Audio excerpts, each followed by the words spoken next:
Hi, this is Ashita Datta, a legal intern at Lexis and Company, and today I will be talking about the different kinds of agency. So, agency is a well-liked idea below the Indian Contract Act 1872.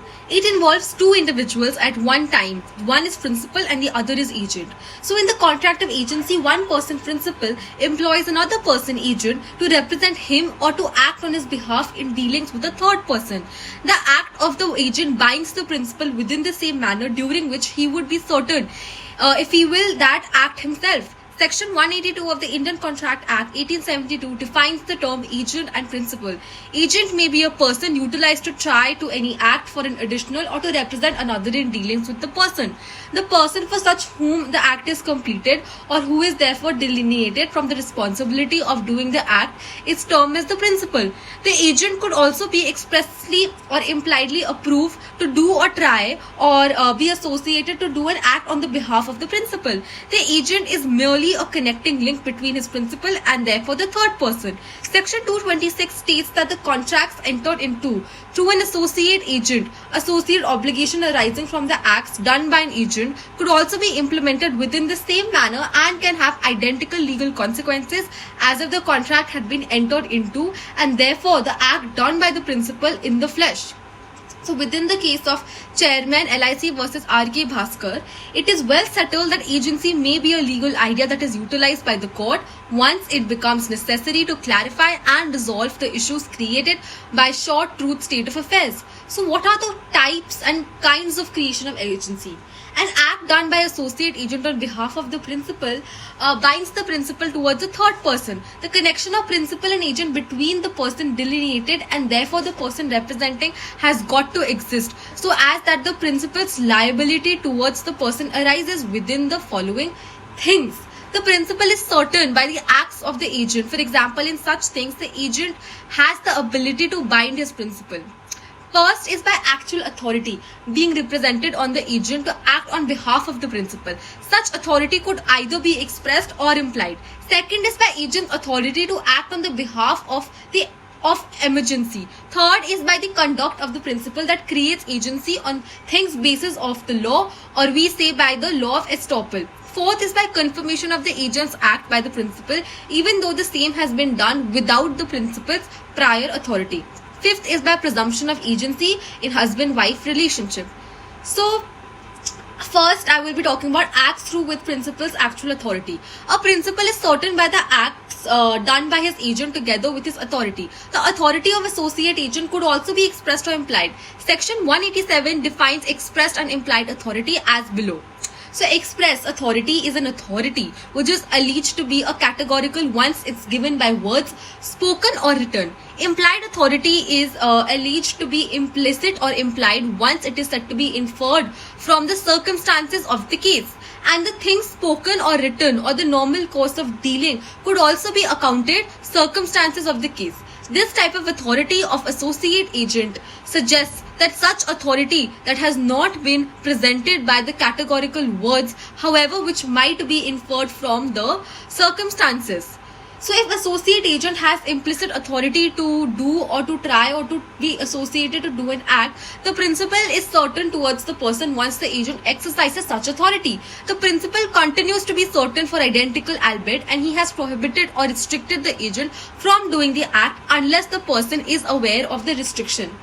So in agent's authority in case of emergency, it is impossible for a principal to signify the authority of agent every time. So in certain conditions which arises out of sudden and those are not presumed, agent is required to act with the ordinary prudence as he would do if he himself would have been in such a situation under the same circumstances. This type of authority created out of emergency. This is not presumed or predetermined. The agent has to act in the moment and take a conclusive decision. The same has been defined under section 189 as an agent which has an authority in an emergency situation to do all such acts for the purpose of protecting his principal from loss as would be done by a person of ordinary prudence in his own case under similar circumstances. So, for instance, A's manager B is alone in a factory and the machine starts wobbling. To prevent the factory from loss, the manager shut down all the inputs to the machine. In this case, the manager was not assigned to act on behalf of A, but he made the decision under the authority of emergency. The third type of is principal bound by estoppel. Sometimes the agent has neither express or implied authority to do or an act on behalf of the principal, but the principal by his conduct creates an impression in the mind, the third person, that the agent has an authority to act on his behalf. So in such a case, the principal is liable to the third person for the acts done by the agent on the ground of the application of the law of estoppel. The basis of the action is what appears to be the third person to be an authority, that is apparent or ostensible authority conferred on the agent. Section 237 states that the provision that when an agent has without authority done acts or any obligation to third person on behalf of his principal, the principal is bound by such acts, obligations if he has by his words or conduct induced such third persons to believe that such acts and obligations were within the scope of the agent's authority. So, for instance, A said B to sell a consignment of goods not lower than a fixed price, but B ignored the instructions and sold the consignment to C. So now A cannot avoid the contract, but he is bound by it. The next type is principal bound by ratification. It has been noted above that a principal is bound by acts done by the agent with his authority, which may be expressed or implied. He is also bound by acts done in emergency. In addition, he is also bound on grounds of estoppel when there is an apparent or ostensible authority vested in the agent. It has also been noted that when the agent does not act for which he does not have any authority, the principal is not bound for the same. To this, there is an exception when the principal may be bound even for acts done without any authority. So, if the principal ratifies, for example, accords subsequent approval to an act done without its authority, but on his behalf, the principal would be bound in respect of such act. So the next is agency between husband and wife. A married woman cohabiting with her husband is presumed to have the power to pledge the credit of her husband for necessities. She may receive the supply of goods and services which may be required for the domestic use or which may be of use to her husband, herself, or the children. If such goods or services are necessary according to the condition of life of that family, then the husband becomes bound to pay for them. So when a man and a woman are living together and they appear to be husband-wife to a third person, the woman will be able to bind the man in the same way as if she was his wife. The implied authority to the wife to bind the husband arises when the husband and wife are cohabiting.